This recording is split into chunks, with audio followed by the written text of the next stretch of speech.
Hello everyone, আমি তাকবির আল কাভি। আজকে আমরা দেখব inversion layer creation in MOSFET. তো প্রথমে আমরা মসফেটের বেসিক স্ট্রাকচারটা ড্র করে ফেলি।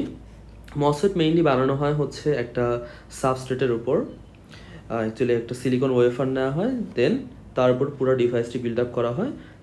যদিও ওয়েফার প্র্যাকটিক্যালি দেখতে রাউন্ড শেপের থাকে, বাট আমি এখানে এরকম শেপের একটা ওয়েফার ড্র করছি,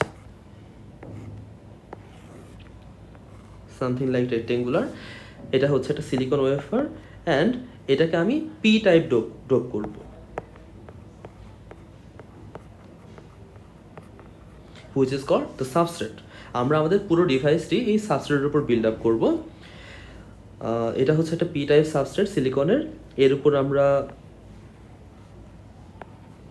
এন প্লাস ডোপিং করব। এখানে আমরা এন ডোপ করব, এন টাইপ ডোপ করব, এবং এর উপরে আমরা একটা সিলিকন ডাইঅক্সাইডের লেয়ার গ্রো করব। This is silicon dioxide. তার উপরে আমরা একটা মেটালের কানেকশন দিব, মেটাল কন্ট্যাক্ট থাকবে। This is metal. দেন মেটালের সাথে আমরা এক্সটার্নাল সার্কিটরি কানেক্ট করব। যে কোনো সেমিকন্ডাক্টর ডিভাইসে এক্সটার্নাল কানেকশন দেওয়ার জন্য আমাদের মেটাল লেয়ার ইউজ করতে হয়। আর এই পাশে দুইটা যে এন প্লাস ডোপ করা আছে, এন প্লাস ডোপের উপরও এখানে একটা মেটাল কানেকশন, এখানে একটা মেটাল কানেকশন।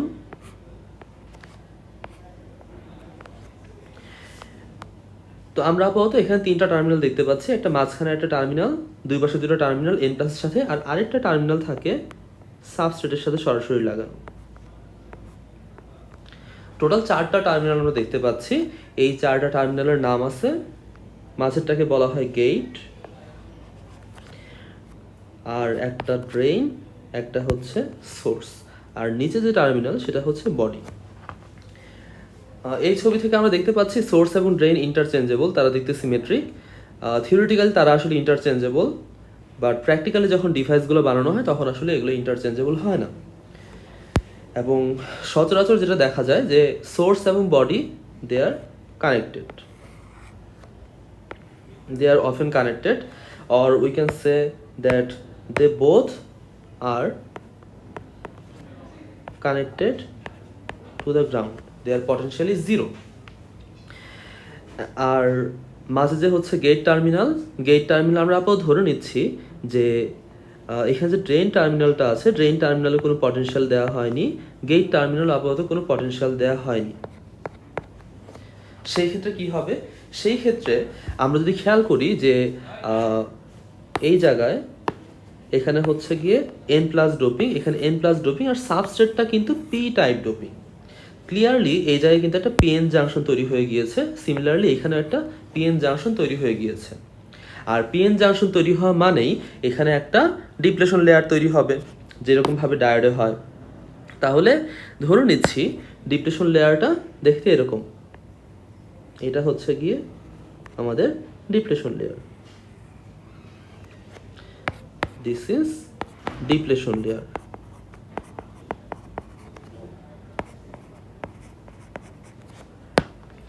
এবার আসি, যদি আমি গেইটে সামান্য পরিমাণে ভোল্টেজ দেই তাহলে কি হবে? ধরে নিচ্ছি আমি গেইটে খুবই অল্প পরিমাণে ভোল্টেজ দিলাম, আর supplied voltage is very low. যেহেতু সোর্সটা হচ্ছে গ্রাউন্ডে কানেক্ট করা হয় এবং এই ভোল্টেজটাকে আমরা বলতে পারি gate to source voltage. This is denoted as VGS।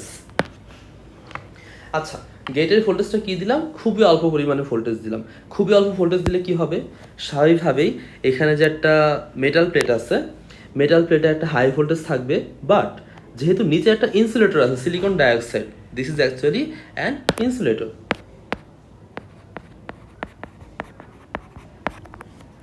এই ইনসুলেটরটা থাকার কারণে এখানে ভোল্টেজ অ্যাপ্লাই করা সত্ত্বেও দেখা যাবে যে গেট টার্মিনাল দিয়ে কোনো রকম কারেন্ট প্রবেশ করতে পারবে না। অর্থাৎ এইখানকার কারেন্ট, এটাকে যদি আমি IG বলে থাকি, দিস উইল বি জিরো। আচ্ছা, এখন যখনই আমি খুবই অল্প পরিমাণে ভোল্টেজ অ্যাপ্লাই করবো তখন কি হবে? তখন এই হাই পটেনশিয়াল গেটের যে হাই ভোল্টেজ সেটা এই পাশে হচ্ছে কিছু প্লাস আয়ন তৈরি করে রাখবে, এবং এই হাই ভোল্টেজের জন্য সাবস্ট্রেটের যে হচ্ছে হোলগুলো আছে, এখানে যে হচ্ছে সাবস্ট্রেটের যে হোলগুলো আছে, which is the positive career, which is the majority career of the substrate, এই হোলগুলোকে এই প্লাস চার্জ অর্থাৎ ভিজিএস যে ভোল্টেজটা, এই ভোল্টেজটা তাকে রিপেল করবে। রিপেল করার কারণে এই সবগুলো হোল নিচের দিকে চলে আসবে, অ্যান্ড হোলগুলো নিচের দিকে আসার ফলে যা হবে, এইখানে আমরা একটা নতুন ডিপ্রেশন লেয়ার দেখতে পারবো।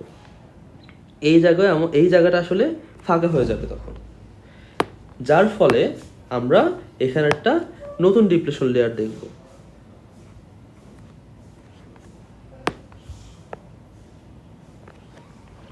So now the depression layer will look like this. Previously যে গেটের নিচের অংশটুকু, সেখানে কিন্তু কোনো ডিপ্রেশন লেয়ার ছিল না, বাট যখনই আমরা সামান্যতম ভোল্টেজ অ্যাপ্লাই করলাম, এই ভোল্টেজটা হচ্ছে হোলগুলোকে রেপেল করে নিচে পাঠিয়ে দিল, যার ফলে এখানে কিন্তু এবার আর কোনো চার্জ ক্যারিয়ার নেই, মেজরিটি চার্জ ক্যারিয়ার নেই, যার ফলে এখানে ডিপ্রেশন লেয়ার তৈরি হয়ে গিয়েছে।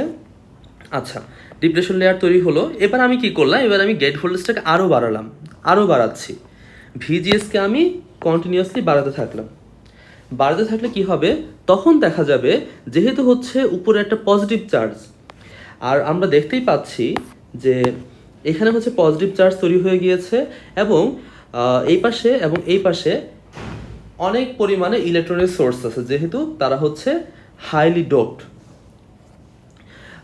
দেয়ার আর এন টাইপ ডোপেন্টস। সো এখানে আমরা বলতে পারি অনেক বেশি পরিমাণে ইলেকট্রন আছে, এবং যখনই এই জায়গায় প্লাস চার্জ দেওয়া হবে, তখন দেখা যাবে যে এই ইলেকট্রনগুলা মুভ করে এই প্লাস চার্জের নিচে চলে আসার ট্রাই করবে। এটা খুবই অবভিয়াস ব্যাপার। আমরা যখন হচ্ছে একটা ক্যাপাসিটর যখন প্যারালাল প্লেট ক্যাপাসিটর দেখি, একটা সাইডে কিন্তু পজিটিভ চার্জ দিলে আরেক সাইডে নেগেটিভ চার্জ অ্যাকুমুলেট হয়, ভোল্টেজ অ্যাপ্লাই করলে চার্জ অ্যাকুমুলেশনটা হবে। এখানেও একই ঘটনাই ঘটছে, যে ভিজিএস ভোল্টেজ অ্যাপ্লাই করার ফলে এক সাইডে পজিটিভ চার্জ অ্যাকুমুলেট হবে, অ্যান্ড অপোজিট সাইডে নেগেটিভ চার্জ অ্যাকুমুলেট হবে। নেগেটিভ চার্জগুলো আসবে কোত্থেকে, এই যে এন প্লাস ডোপিং করা হয়েছে, এখান থেকে নেগেটিভ চার্জ চলে আসবে, ইলেকট্রন চলে আসবে মেইনলি। তাহলে এখান থেকে ইলেকট্রনগুলো মুভ করে এদিকে চলে আসার ফলে এখানে একটা সুন্দর মতো ইলেকট্রনের লেয়ার তৈরি হবে, একটা সুন্দর ইলেকট্রন লেয়ার তৈরি হয়ে গিয়েছে, এবং এই ইলেকট্রনের লেয়ারটা কিন্তু ড্রেইন এবং সোর্স এই দুইটা টার্মিনালকে কানেক্ট করে ফেললো। এই যে একটা ইলেকট্রনের লেয়ার আমরা তৈরি করলাম, জেনারেলি পি টাইপ সাবস্ট্রেটে মেজরিটি ক্যারিয়ার হওয়া উচিত ছিল হোল, বাট আমরা পি টাইপ সাবস্ট্রেটের হোলের মধ্যেই আমরা হচ্ছে ফার্স্ট একটা ডিপ্রেশন লেয়ার তৈরি করে ফেলেছি, এবং তার মধ্যে আমরা একটা নেগেটিভ ক্যারিয়ার যেটা অর্থাৎ ইলেকট্রন, তাদের একটা লেয়ার তৈরি করে ফেলেছি, এবং এই নেগেটিভ লেয়ারটা কিন্তু ড্রেইন এবং সোর্স টার্মিনালকে কানেক্ট করে ফেলেছে। অর্থাৎ এখন কিন্তু চাইলেই ড্রেইন থেকে সোর্সের মধ্যে ইলেকট্রন ফ্লো বা কারেন্ট ফ্লো হতে পারে, যেহেতু তাদের মধ্যে একটা সুন্দর মতো ব্রিজ তৈরি হয়ে গেছে ইলেকট্রনের দ্বারা। এই যে আমরা পি টাইপ সাবস্ট্রেটে একটা এন টাইপ চ্যানেল তৈরি করলাম, এই চ্যানেলটাকেই বলা হয় হচ্ছে inversion layer. This layer is called inversion layer. আর যদি হচ্ছে আমরা এখানে ইনভার্সন লেয়ার এবং এই চ্যানেলটাকে, যেহেতু হচ্ছে চ্যানেলটা হচ্ছে কি এন চ্যানেল, এই জন্য এটাকে বলা হয় হচ্ছে এন চ্যানেল মসফেট, বা আরো শর্ট করলে আমরা এটাকে এন মস বলতে পারি। এবং যদি আমরা সাবস্ট্রেটটা নিতাম এন টাইপ, এখানকার ড্রপিংগুলো করতাম পি প্লাস ড্রপিং, তখন সেম ডিভাইস যদি সেম স্ট্রাকচার দিয়ে তৈরি করি, তখন কিন্তু মাঝখানে তৈরি হতো হোলের একটা চ্যানেল, অর্থাৎ পি চ্যানেল তৈরি হতো। সেই ক্ষেত্রে অবশ্যই আমাদেরকে এই যে ভোল্টেজটা, সেখানে ভিজিএসটা একটা নেগেটিভ ভোল্টেজ দিতে হতো, অর্থাৎ তখন ব্যাটারির নেগেটিভ টার্মিনাল যেতে হচ্ছে গেটের সাইডে। এইভাবে হচ্ছে আমরা এন মসের ক্ষেত্রে এন চ্যানেল বা হচ্ছে পি মসের ক্ষেত্রে সিমিলার ওয়েতে পি চ্যানেল তৈরি করতে পারি। Thank you.